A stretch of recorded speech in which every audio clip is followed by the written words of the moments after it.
How we doing? All right. It's so hot out. I bet you're just glad to be in here. Man, Southern California, there's no place like it.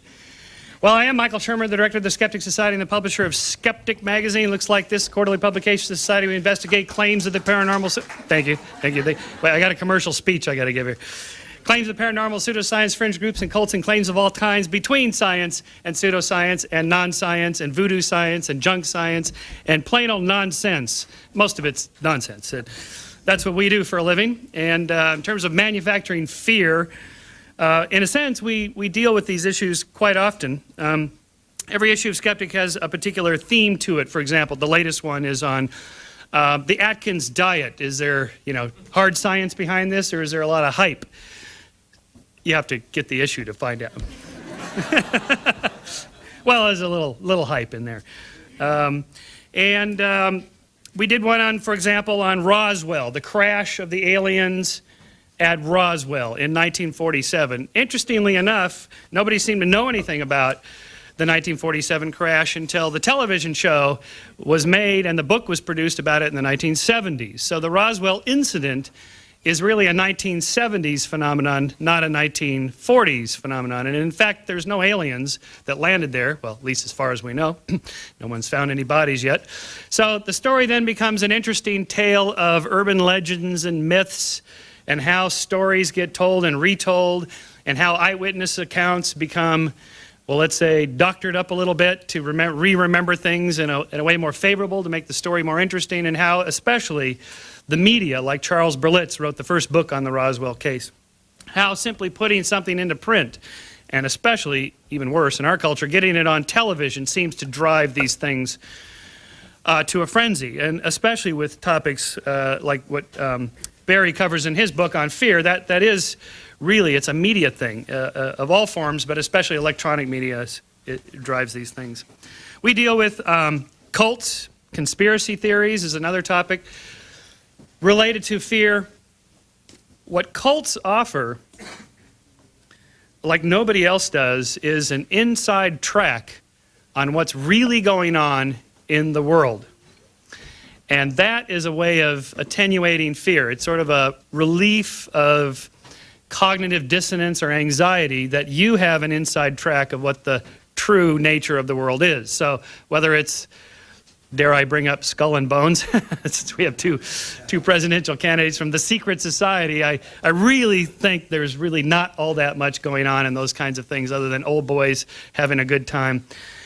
But it is interesting, the idea that there's 12 guys in London called the Illuminati running the world, or pick your group, but that's just one. That's in a way more comforting. I don't know if it's comforting, but it's in a way more, I guess, confident building that I have an understanding of the world if I know that that's what's really going on, instead of what really is going on is a complex, chaotic economic, social, and political world that is bandied about and pushed about by all sorts of variables we have no control over and we don't even really understand, and furthermore driven by just probabilistic events. And so one of the things that we deal with a lot that I think goes a long way to explaining a lot of weird things.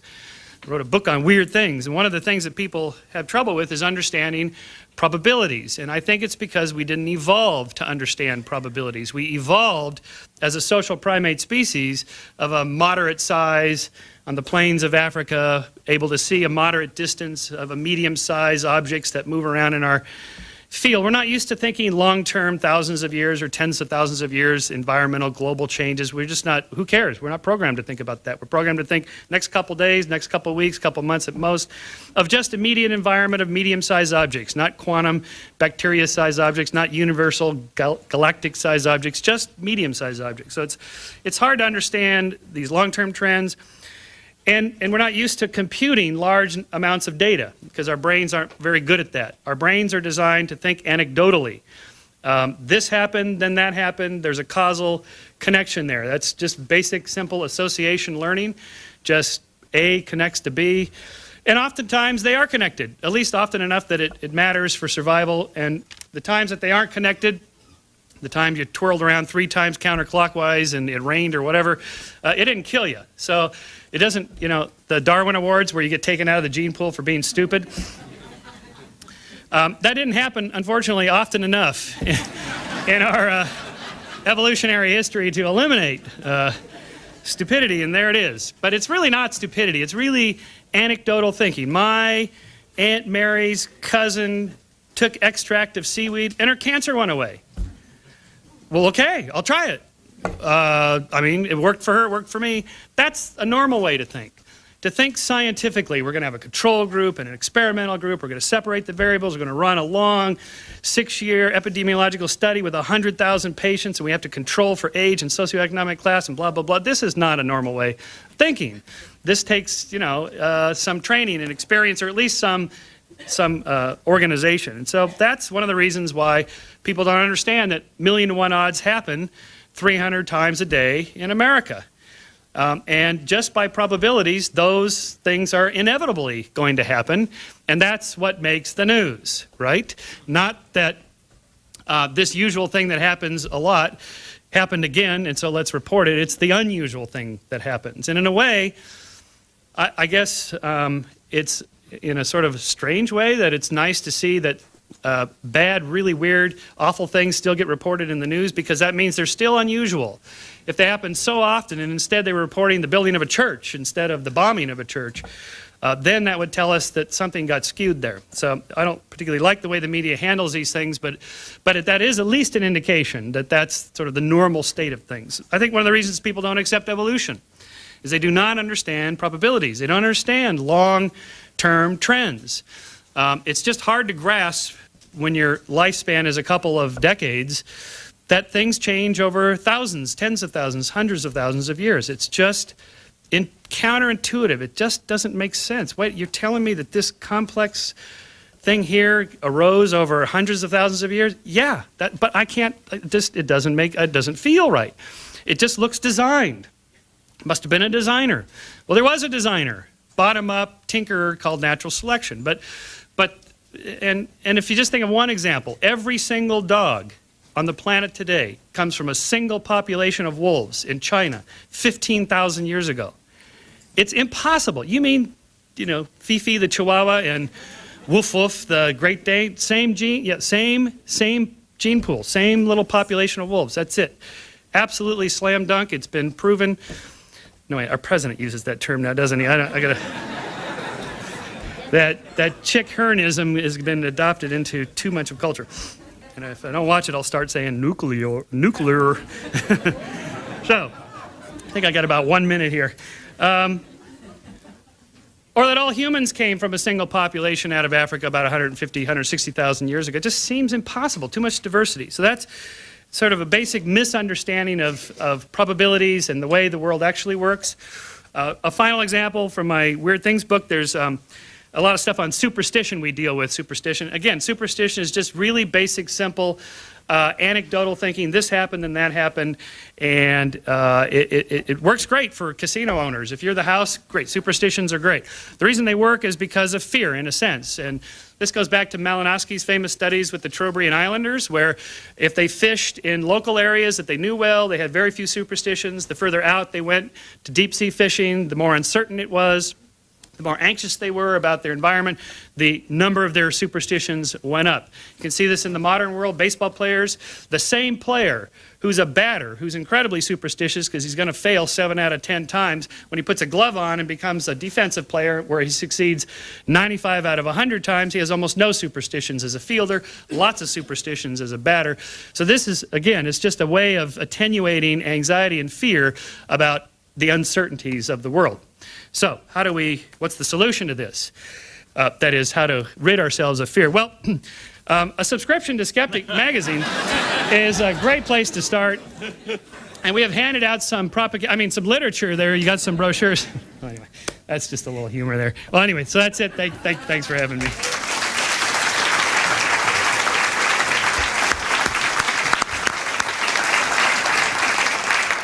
Michael, what you failed to mention is he is one of the 11 people who run the world.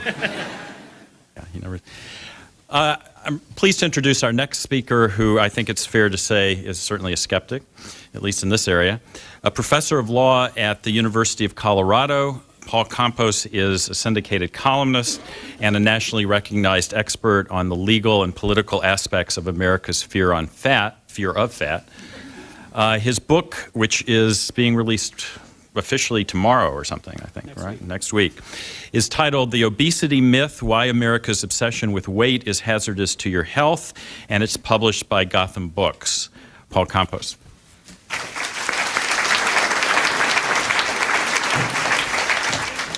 Thanks, Barry. Thanks for inviting me. Speaking of junk science and nonsense and cults, I'm going to speak about the cult of dieting and the junk science and nonsense that backs it up. Right now in America, we have a phony war that's being fought against an imaginary enemy, or at least one anyways, which is essentially the notion that we're eating ourselves to death and that if we don't stop, there's going to be some sort of public health calamity that's going to destroy civilization as we know it. The Surgeon General, Richard Carmona, is going around the country right now giving speeches saying that we have to find the weapons of mass destruction that will transform the two-thirds of us who are dangerously overweight into quote-unquote ideal weight individuals. Now, when I started to research this topic, I assumed that what I read in the mass media on this subject was, for the most part, correct, and no doubt there were objections that could be made on the margin, but that it surely was the case that so-called overweight and obesity were huge health risks. Well, after actually studying the data and actually talking to doctors and scientists and other experts in this field and reading hundreds of studies, I discovered that, in fact, all this is really pernicious nonsense. It's not based on solid science at all. And let me just very quickly run through what I go into in what I hope is accessible detail in the book about what the actual situation vis-a-vis weight and health is, which is the following. The risks associated with increasing weight are actually weak. Furthermore, these risk associations disappear as soon as you start taking any other variables into account, especially things like sedentary lifestyle, dieting, weight cycling, and socioeconomic status. There is, in fact, very little evidence that a weight loss per se is medically beneficial. There's an enormous amount of evidence that weight cycling, i.e. yo-yo dieting, is medically detrimental, and almost all attempts to produce weight loss, as we all know, instead produce weight cycling. So under these conditions, I think it's fair to say that the American public health establishment's policy of trying to improve the already excellent health of Americans by making Americans thinner is not something which needs to be tweaked on the margins, but is in fact is profoundly irrational all the way down. And the bulk of the book is actually dedicated to trying to explain how and why that is. So I'm not going to go into the science. You can see in the book itself what the science actually looks like. What I'm going to talk about briefly here are the sources as I see them of all of this junk science, all of this nonsense, all of this ideological distortion that supports the cult of dieting. And because I'm an academic, there are, of course, 3 explanations for why this is. And the first of these is essentially greed. There's a $50 billion a year weight loss industry in this country, and to give you a sense of what that means statistically, we spend twice as much money in America on weight loss per year than we do on books. So you might say we put twice as much value on having six-pack abs as in comparison to, say, having a culture, which I think is kind of disturbing when you think about it. And the weight loss industry is one of the most wonderful scams that has ever been devised, and I'm sure that in whatever sphere of plus soul time or minus space time P.T. Barnum is currently inhabiting, he must be spinning like a lathe in his frustration that he can't get in on this, because the way the weight loss industry works is it sells its products to consumers, which usually, of course, work in the sense that they immediately cause some weight loss, which is then ascribed to the product. But then, of course, the weight all comes back, and that is ascribed to the consumer. So it's the only industry in which you can sell radically defective products over and over again to the same people because it's the consumer who's supposedly defective, not the products. So needless to say, it is very beneficial to the weight loss industry to exaggerate fears about fat and weight. Because it helps in all sorts of ways in terms of getting through the regulatory process and legitimating all of this cult of dieting and all the nonsense that goes with it. So that's an important source. A second source, which I was really reluctant to accept as being at the bottom of all this, but it was eventually driven by my experiences of interviewing people in this area, especially when I interviewed public health officials, is what's known in the eating disorders literature as anorexic ideation. That is, the tendency to see the world through an eating disordered lens. What I would find over and over again is that the public health establishment in this area is analogous to what the situation would be if the public health establishment, for example, was overrun with alcoholics who didn't know that they were alcoholics and who were giving Americans advice about healthy attitudes towards drinking. That's essentially what we have in America right now. You have a bunch of anorexic, bulimic, disordered kinds of thinking being projected out both onto the data and onto the public discourse about how you ought to have a healthy attitude about your weight. And needless to say, that's significantly, as they say, suboptimal. Over and over again, what you see are researchers who take data which actually refutes the notion that weight is a significant independent health risk, and especially refutes the notion that it makes sense as a matter of public policy to try to make heavier people thinner, and they just use this data to demonstrate the opposite. And the way they do this is really quite brazen, as another sign of the remarkable ideological distortion that surrounds this issue, which is they just simply hold up the data and they say black is white. Or with more sophistication, they say, the data that counts in the study is the data that supports my theory. The rest of the data which contradicts my theory is not reliable in this study. And normally in science, you can't really get away with that, or at least you have to hide it more in order to be able to do that. But in the context of weight, given all the ideological distortion that surrounds the subject, people can just brazenly go out and do this, and they do it all the time. And the mass media and the elite media basically go along with it. Finally, I think a very powerful factor here, something that is playing an enormous role in our hysteria and cultural panic about fat, is anxieties about overconsumption in general. I think there's a lot of anxiety in America, and properly so, about social overconsumption, especially among the elites. Our houses are too big, our cars are too big, our shopping malls are too big. We're too big as a nation, basically, in every sort of way. And I think one of the ways that the elites deal with this is by projecting all this anxiety about overconsumption onto weight. And I don't think this is coincidental, because although overconsumption is directly related to increasing class status in almost every single way, the one way in which overconsumption appears to be inversely related to class status is in regard to food. So what do the elites focus on? The fact that we're driving, Abrams tanks with leather upholstery on the inside to work? No, we're focusing on the fact that there's a poor Guatemalan woman walking around in downtown Los Angeles eating a Krispy Kreme donut, which is apparently a gigantic, calamitous cultural problem. And so, it may sound hyperbolic, but believe me, read the literature in this area, and it just comes up over and over again. Last week, I had a conversation with a top public health official who gave me a bunch of ridiculous interpretations that I knew were simply untrue as to the situation vis-a-vis the obesity rate in the United States. And I said, but the figures you're giving me are wildly exaggerated. This is not the case. This isn't really the situation. And she said to me, well, have you been to a Walmart lately? Apparently that's her version of science, going to Walmart and looking around. Seems a little anecdotal, but... So, what's the conclusion? Well, I'll give you a little sense of what it is, although to get the real story, you have to actually buy the book, of course. Essentially, what we ought to be doing is we ought to be focusing on the things that actually matter to health, which are being physically active, eating lots of fruits and vegetables, not obsessing about weight, not dieting, not weight cycling, not taking diet drugs, not doing all the things that the public health establishment encourages people to do, and which actually ends up causing whatever health problems are associated with higher than average weight for the most part, I believe. Ultimately, in America right now, we have a situation that is absolutely as crazy as if the public health establishment were saying everybody has to be between 5'7" and 5'10", and if you're not between 5'7" and 5'10", you have a disease. And furthermore, this disease needs to be treated through interventions that are useless, expensive, dangerous, and don't work. It's a completely crazy situation, and hopefully it's one that we can begin to deal with in a more rational fashion when we recognize just how crazy it is. Thank you very much.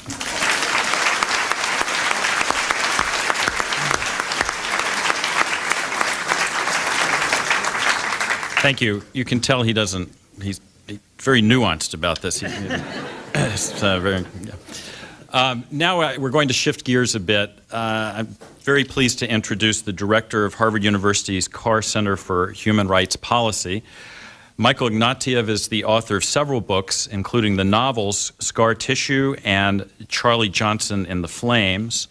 His new book, a nonfiction book, it was just published by Princeton University Press.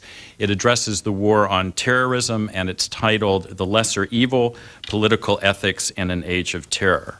Michael Ignatiev.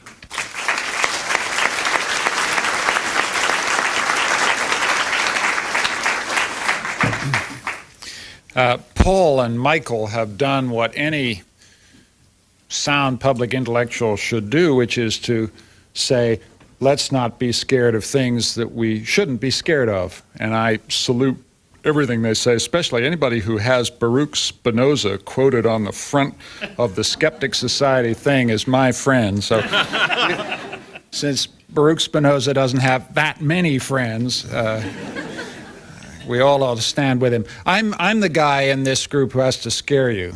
I'm the guy, they've said, stand up for reason and good science, stand against fear, and I'm here to say, unfortunately, that fear has its uses. I'm here to talk about how democracies handle fear, and we don't handle it very well. Sometimes being scared is very important for a democracy. It's a wake-up call. On the other hand, sometimes being too scared makes democracy do really bad, stupid things that we regret as a people. I see from nodding heads you know what I mean. The internment of the Japanese in the Second World War, a mistake. The persecution of Hollywood scriptwriters for left-wing opinions, ruining careers because we were scared of communism, a mistake. Going back, the Red Scare in 1919, 1920, 5,000 people who had socialist or utopian or communist illusions get rounded up by Attorney General Palmer and shipped out of the country, right? These are bad things that the country did. We repent at leisure when we allow ourselves to be too scared. But I want to flip it, because there are also cases where we're not scared enough. And this is where it gets hard. We weren't scared enough prior to 9/11. Anybody who looks seriously at the 9/11 Commission comes out with the grim feeling that our elites, the CIA, the FBI could see something coming.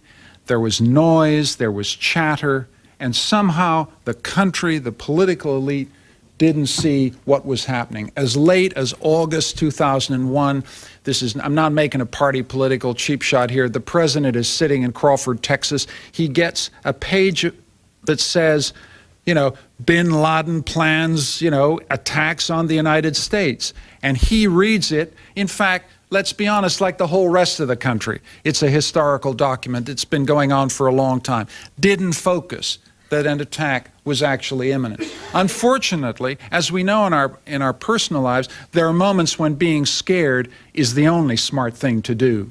And weirdly, we weren't scared enough. And now, the next question is, how scared should we be going forward? In any democracy, elites often, and this is the title of our panel, manufacture fear. It is in their interest to make you scared. It is in the interest to drive you towards policies that they want. And they use fear to do so. We may have had an experience of that in the run-up to the war in Iraq. But if you look candidly at the kinds of challenges the country faces with regards to terrorism, I think we have reason to be really quite frightened long term. If you look at Madrid, if you look at a brave Spanish people who know more about terrorism than any other Western liberal democracy, the Moroccan cell hits 2 days before an election and basically tips an election. Condi Rice is already on the news programs telling you, and you must be aware of this, that someone will try to do this to the presidential election in this country this year. Some kind of strike that will tip your electoral preferences, either to the president or to the Democratic challenger. right? You've got to be aware that this is the game we're in here. People will try to scare you. It's not just the government trying to scare you, but a freelance global terrorist movement that is trying to affect your electoral preferences, which are trying to take you from being rational political actors who choose freely in the greatest land of freedom in the world and turn you into rabbits. And you're going to have to stand up and say, we don't let that happen. And it's going to be very, very difficult. The other challenge that's clear is that if we have good reason to be afraid of a global terrorist international, that actually now is diffused into a whole set of different cells. Don't think, Osama bin Laden commanded the attack in Madrid. He doesn't need to give the orders anymore. This is what's frightening. It's a decentralized, ever-expanding network of cells, which may even be operating in the city of Los Angeles. And we have to have good, sound public policy that follows what Baruch Spinoza told us to do 300 years ago. Put reason on this. Put calm, cold light of reason on this. What do we have to do here? We have to have a detention policy that makes sense. We can't just round up people and throw the Bill of Rights away. But we have to have a way of detaining people until we can find out what kind of trouble they pose. We've got to find out a detention policy that we can reconcile with our long-standing traditions of habeas corpus. That simply means we've got to have judges reviewing all detention. If we're going to lock up people, we're going to have to do it. We've got to have the judges controlling this system. Supreme Court's hearing this stuff this week and next week and make a judgment. And we can only pray that they understand what the Constitution of the United States provides, which is that we're a free people and we want to remain a free people in the face of this challenge. But we're going to have to look at some very difficult issues. We're going to have to look at issues like targeted assassination. The Israeli government is using targeted assassination to take out people who pose an imminent threat. Is this the kind of thing the United States should be doing? If so, how do we control it? We're going to have to look at issues like torture. My book, The Lesser Evil, talks about torture. We have to have a national conversation about whether this is something the United States can do. My position very firmly is we should never, we cannot go there, even in ticking bomb cases, even. The Founding Fathers believed, and I'm sure they were right, that torture is a vice of tyranny. Lawful detention of suspects is the mark of a free people. This, in other words, I'll come to my conclusion now, all of these choices are choices about being scared enough to act, but not so scared that we throw away the identity that we value as a free people. That's the balance that you as citizens have to get right. That's what I was trying to help you to get right in the book that I've written. And finally, let me end with a canonical phrase that all of you know, the truest words ever spoken by an American president this century, spoken by a man who, because of disability, knew what fear could do right into the heart of his bones. We have nothing to fear but fear itself. Thank you.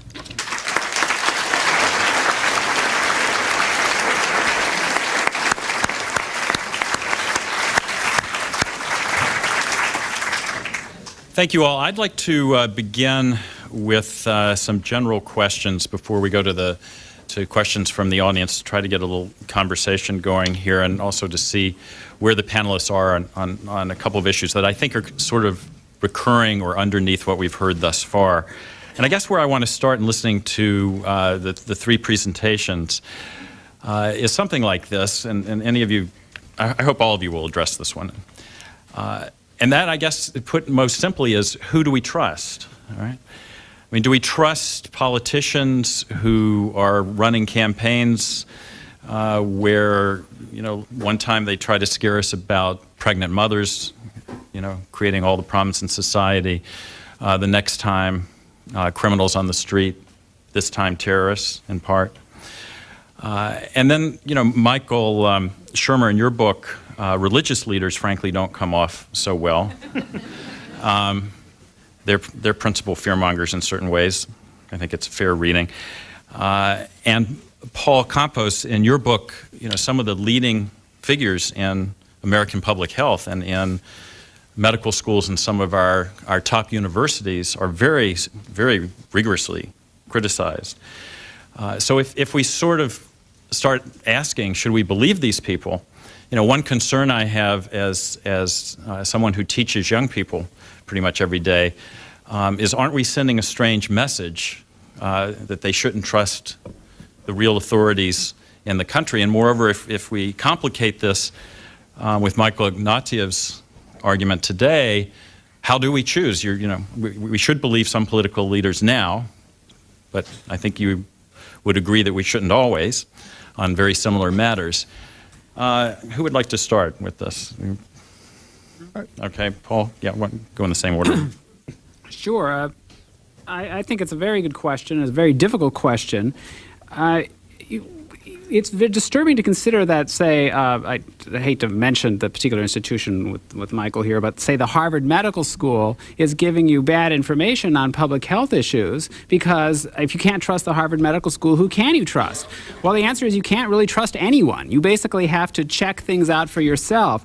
On one level, public health authorities exaggerate health risks for the same reason as that a shark eats a seal, because that's what they do. That's what they've evolved to do, essentially, right? That's their job on one level. If you look at the actual statistics in regard to weight and health in this country, you find that life expectancy has increased from 75.2 years in 1990 to 77.4 years in 2002, even though the obesity rate has risen by 61% over that same period of time. Plus, most of the diseases that are most closely associated with obesity have actually been declining in both morbidity and mortality at the same time that we're supposedly having this explosion.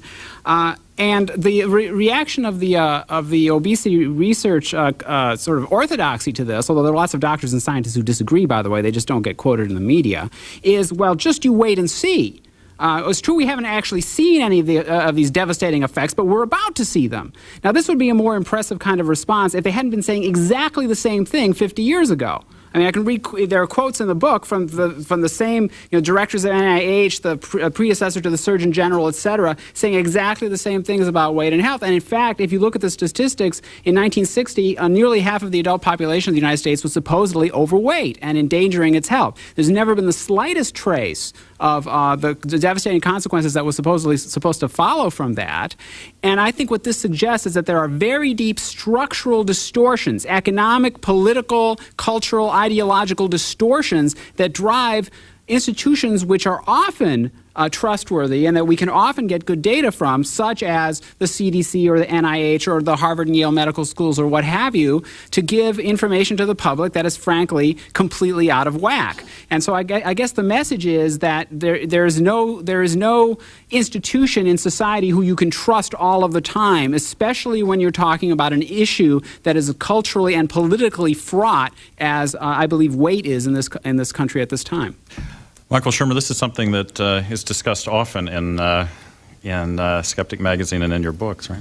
Yeah, I'm really torn about all this. I was feeling pretty confident until Michael gave his talk, and I'm kind of worried. I have this effect on everybody. Right? But we need that. We do. There's a balance there. Gosh, I don't know. I'm not a member of any organized political party. I'm a libertarian, and sort of by definition, we don't like big organized political parties, so we'll never be big.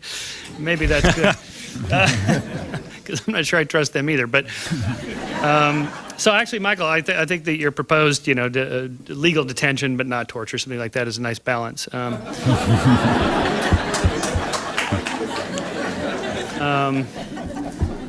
Right, Barry, I am concerned about any kind of extremism is the problem. Sort of fundamentalist extremism where we have the truth.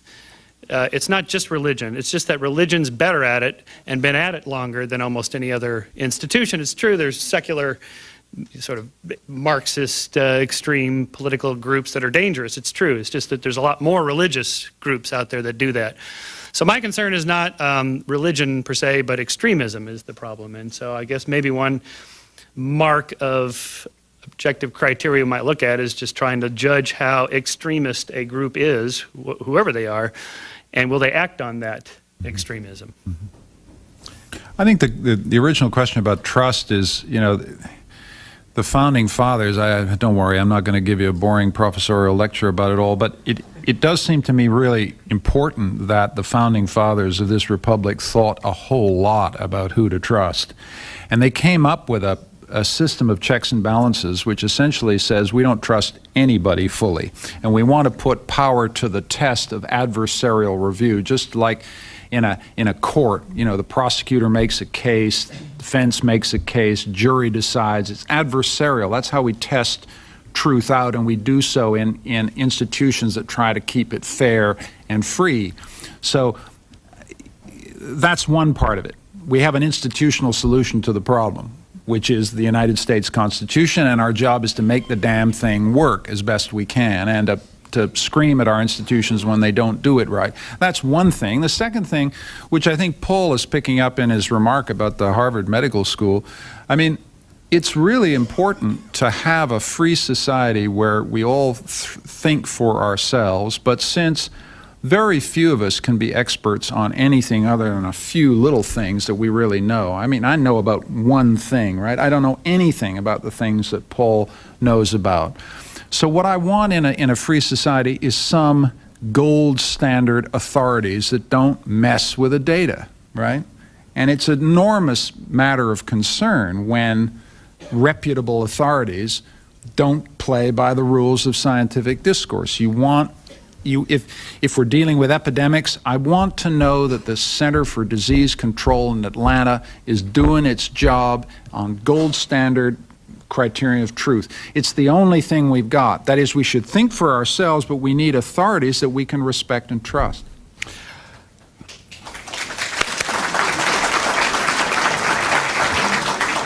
Let me push you one step, Michael Ignatieff, on your sort of argument that we should be afraid in this case. We should be fearful. As I listened to you today, I was surprised at how much actually, as you phrased it today, how sort of, how anyone could really disagree. But so let me take it one step further. It seems to me that if we ask about relative risks, and if we separate out the word we, I don't want to get into what is, but let's talk about what we is. I think you were using we in two senses that, at least I want to suggest, should be separated. One we is sort of the collective we that the government represents, that the government must protect. I mean government in a very large sense, that the military and police and so forth should protect. The other we is everyday Americans in their everyday lives. And let me just pose to you that Americans in their everyday lives are much more afraid of terrorism than they need to be given the relative risk. I could give many of these because I've been looking at this, but I'll just give you one. In 2001, which was the year where the largest number of deaths from terrorist attacks on American citizens, obviously, probably in history, but certainly in a long time, roughly 5 times as many Americans lost their lives in automobile accidents involving drunk drivers. That doesn't suggest that everything you're talking about, that terrorism isn't a serious issue, that the government shouldn't be dealing with it, the military shouldn't. But should Americans be sitting around worrying about this, canceling flights when the code color level changes, you know, deciding who to vote for in an election based on who will be toughest on terrorism and so forth? No, I think your disaggregation of these two we's is actually useful. I think for ordinary Americans, you know, when I get on a flight, I don't see panic-stricken people. I see confident people. I flew in last night on a flight. I don't think terrorist attack was on anybody's mind as we watched the entirely dreadful Mona Lisa smile.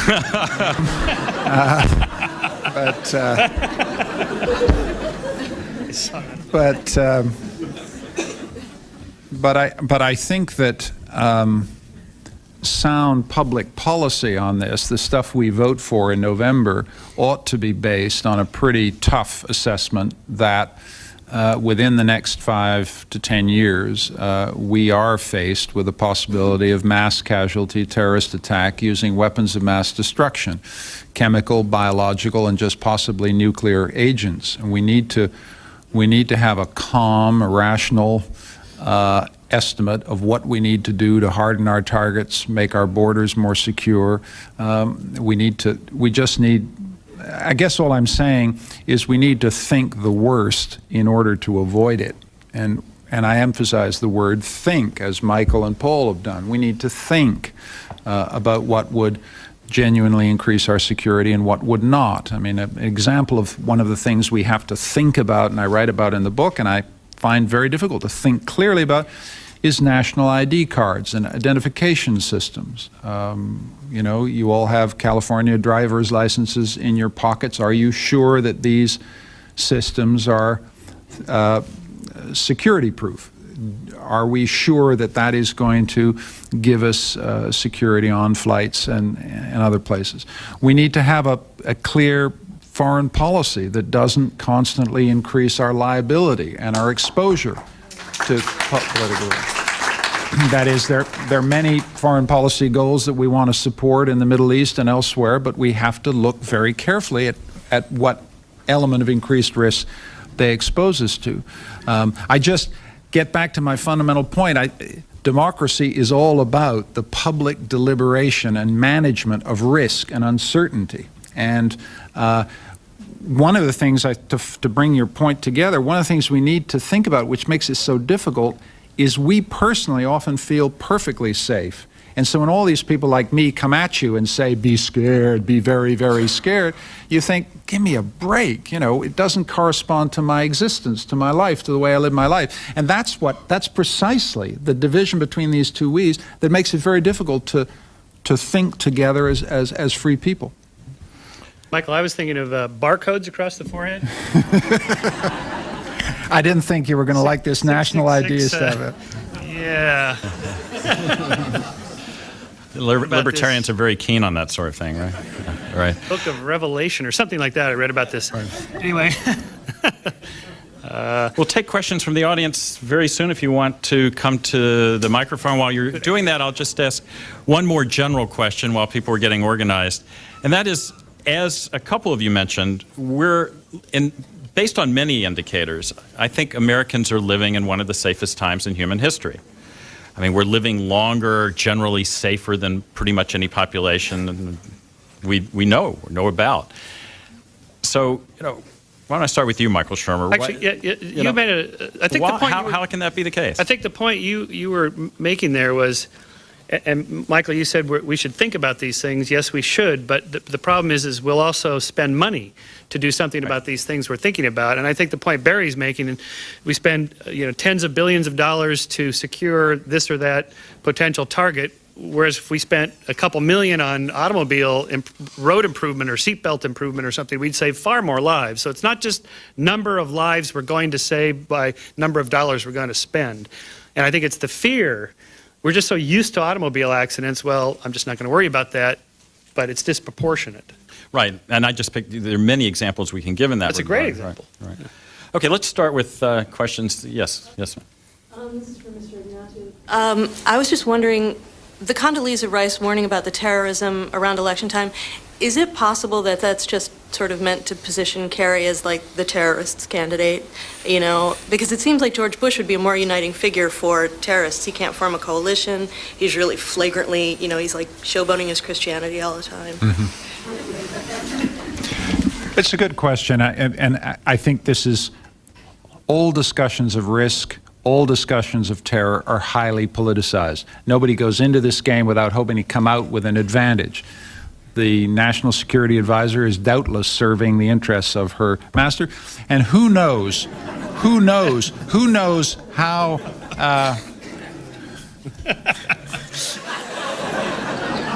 C-SPAN's going to get letters on that one. You have tipped your hand, sir. Well, there is one implication of that remark I'd like to apologize unreservedly. It's an interesting question how Osama bin Laden votes. That's what it comes down to. Does bin Laden vote Bush? I think, in fact, he does. Right. Does anybody else have a comment on that? Or, yeah. Yes, sir. Hi, Dr. Benedicto, Professor. I wanted to say, basically, you touched on some key points about bin Laden, and back in 1998, how he'd actually put out a warning to the U.S. government that if we continued to support the brutal oppression of the Palestinians, we would be attacked on U.S. soil. Why didn't our media convey that to the extent it should? And we see Chalmers Johnson write about blowback. You'd made a point about foreign policy as well, and that's an excellent book that most Americans don't even have a clue about. And then also Paul Finley's They Dare to Speak Out. He, in his third edition, he mentions that our continued support for Israel's brutal suppression of the Palestinian people will get us attacked. Why don't we discuss this? And Right, lastly, you have your question. The passionate attachment to Israel. You'd mentioned George Washington. We've got that. We're getting attacked for all this reason, and we're not addressing it. Thank you. Okay. Just very briefly, one of the things we have to get right is the following. The national security of the United States, your security, is directly linked to the security of a viable Israeli state, which in turn is related to a viable, contiguous, joined-up Palestinian state.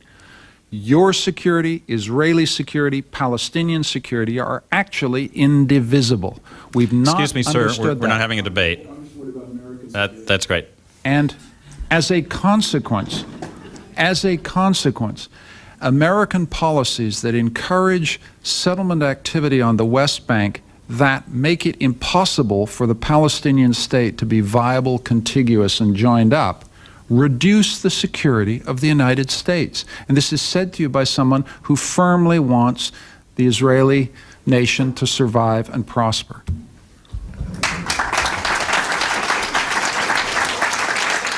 Yes, sir. Just a short question, I guess. When our media is owned by large corporations, and we evidently have some difficulty as citizens getting the information we need to base our decisions on, what recourse do we have? Where can we go besides the internet, the prestigious internet? Art Bell is a really reliable source.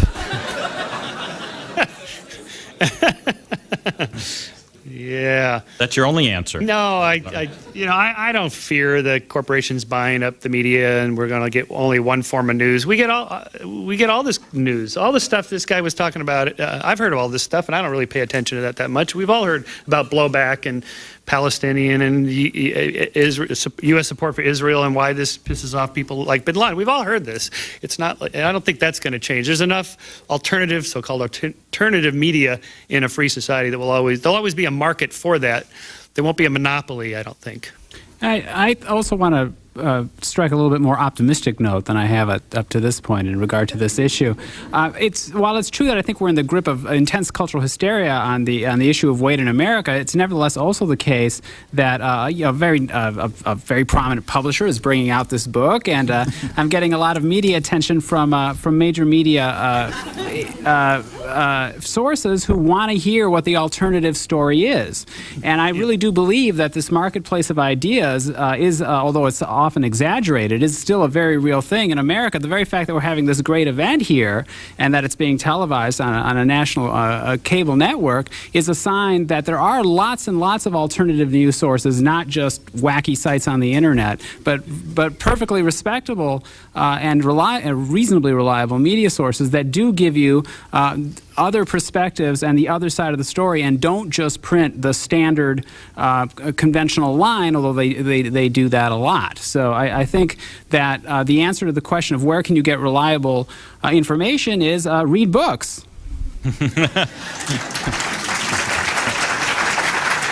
The motto for the weekend, I think. I don't think that nobody's ever free. Meantime, one single individual lives on shackles, and I disagree, with you, Michael, in that sense, because United States has been doing a lot of second and third, support of the nasties, human beings that we can ever, dream of, and it's been collecting wealth and goods to the corruption of others. Mexico is a good example, and you can see many others. And I don't believe, that also the United States people knows its own history. Are they that ignorant?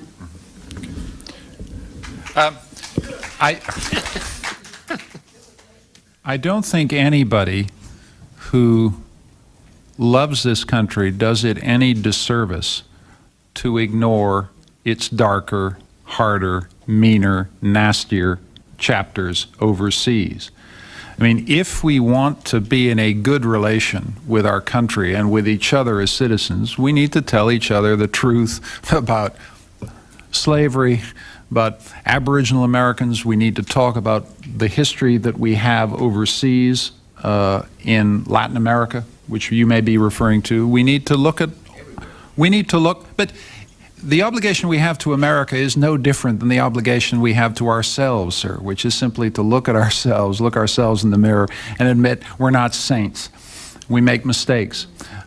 It seems to me you can't base sound thinking, however, about the United States if you think it is either the source of unalloyed evil in the world or that it is the source of unalloyed good.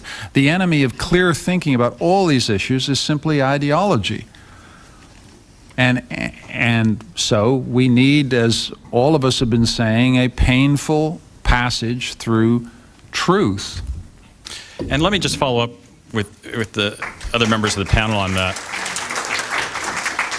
What counts as evidence in these cases? Not just in the political sphere, but in all of these. I mean, again, Michael Shermer, you've thought a lot about this, I think. Well, you know what, and I know Paul Campos has with regard to the obesity issues. Yeah, I think one of the striking things about all this debate about weapons of mass destruction is somebody at some point made the argument that the lack of evidence is evidence of its existence. And I thought, whoa, how's that again now? I want to point out two cognitive biases that we deal a lot with, dealing with pseudoscience and whatnot, that apply here, I think. The hindsight bias and the confirmation bias. Confirmation bias is where we look for and seek and find confirmatory evidence for what we already believe. And the hindsight bias is when you look back after an event and look for the causal variables that led up to it, even though it wasn't obvious at the time. So I think the 9/11 Commission is inexorably stuck in the hindsight bias. You can't help it. We all are subject to these biases. What were all the steps that led to 9/11 that we should have seen? Well, if we should have seen them, surely somebody would have seen them. And that's the problem with that. It's a little unfair, whatever side you're on, it's a little unfair to expect humans who are subject to that to have that kind of foresight. And then the confirmation bias, for example, this is what Muslims do or Arabs do or whatever. Once you believe that, you will find confirmatory evidence to support it, whatever the particular theory is. And that's a very dangerous, risky thing in terms of who we round up and who we don't round up. Paul? Yeah, I think you see a similar thing in the context of the debate about weight and health, because as good epidemiologists will admit, epidemiology is a relatively crude and inexact kind of science. And this is not conveyed very well sometimes by epidemiologists to the media or by the media to the public as a whole. I think there are three primary problems that arise in terms of interpreting the evidence to figure out how good it is. The first is that small risk associations are treated as causal when there's an ideological reason for doing so. So when you have, say, a 31% increased risk of X over an extremely small baseline risk, that's actually still an extremely small risk. And this ties in with what Michael Shermer was saying about people not understanding what statistics mean a lot of the time. The second reason I think that we have trouble interpreting the evidence is because a lot of times it isn't made clear that all sorts of variables are not being taken into account. There are many, many studies which show that when you take into account the higher rate of weight cycling, which overweight and obese people undergo because they are told to diet to get their weight down all the time, if you take that into account, then any increased mortality risk associated with their weight disappears. In other words, the cure appears to be causing the disease which the cure is being addressed to. And then finally, what you find is when there's a politically and ideologically fraught issue, what happens is that standards of proof become extremely flexible. And so when any data tends to confirm the hypothesis, this data is treated as completely unimpeachable. When data contradicts the hypothesis, then the researchers immediately start bringing in all sorts of caveats about why you can't trust the data. data. And so what I would say is that in order to properly analyze how good the evidence is, keep your eye on the ball and watch for the kinds of distortions that authority figures engage in when you have an issue that is liable to the sorts of distortions that a heavily culturally and politically fraught issue like weight in America is subject to. We have time for one short question, I think. Could you three talk a little about the difference between fear and hysteria? Because it seems that post 9/11 there's been a proliferation of fear in a lot of ways, but that not much has changed except for flag and gun sales going up. And fear seems very useful, but hysteria, I think, is something being marshaled. So you could talk a little about the distinction there, maybe? Students always ask the best questions. Who's ready? Yeah, I guess that is a good distinction to make, really. It's the hysteria we want to avoid, right? Some fear is good. I argue in my latest book that we evolved as these social primate species, these hunter-gatherers living in these small groups of 100 to 200 individuals, in which we evolved this sort of within-group amity and between-group enmity. We're very tribal. I actually think it's in our human nature to be tribal, where morality used to mainly apply to fellow members of your in-group. Love thy neighbor. Who are thy neighbors? Mostly your family, extended family, community, people that you know. And probably it would be suicide to just run into some total stranger or a strange group and stick your hand out and say, howdy, neighbor. This is not done in hunter-gatherer groups today. There's trust with verification. You have to establish some sort of relationship before you stick your hand out. So I think there is a certain amount of healthiness to being fearful of things that are different than people, particularly that are different than us. It's the kind of thing that morality requires, a free moral choice, that I'm not going to do that in spite of the fact that it feels that that's the way I should do it. I should be afraid of this person, but I'm not going to do that. And that's what morality is all about, is making that choice not to do that. But there's some steps that lead up to that, which is trust with verification. It's a great phrase. I'm not necessarily a big Reagan fan, but it does apply to the way we actually are, I think, by nature. Paul, did you have one? Sure. I think the difference between fear and hysteria is often a product of whether there's a lot of groupthink going on. I think that's one of the things that you see in any area in which there's a lot of distortion. If you have a bunch of people who are all very like-minded and who reinforce each other's beliefs, what you will end up getting is a distortion of the evidence vis-a-vis the belief systems that are being applied to the evidence, precisely because of this reinforcing groupthink effect. And I think we see that in the public health establishment vis-a-vis what I've been studying, but you see it in a lot of other places as well. So one place to be very careful about going over from prudential fear into irrational hysteria is whenever you have a bunch of very like-minded people with no contradictory data coming in and where the ideas of the dominant group are not being challenged. That's a good point at which to stop. I'd like to thank all of the panelists for a very lively discussion, and all of you for joining us. Thank you very much. That was great. I thought it was a good session. Thank you. Good job.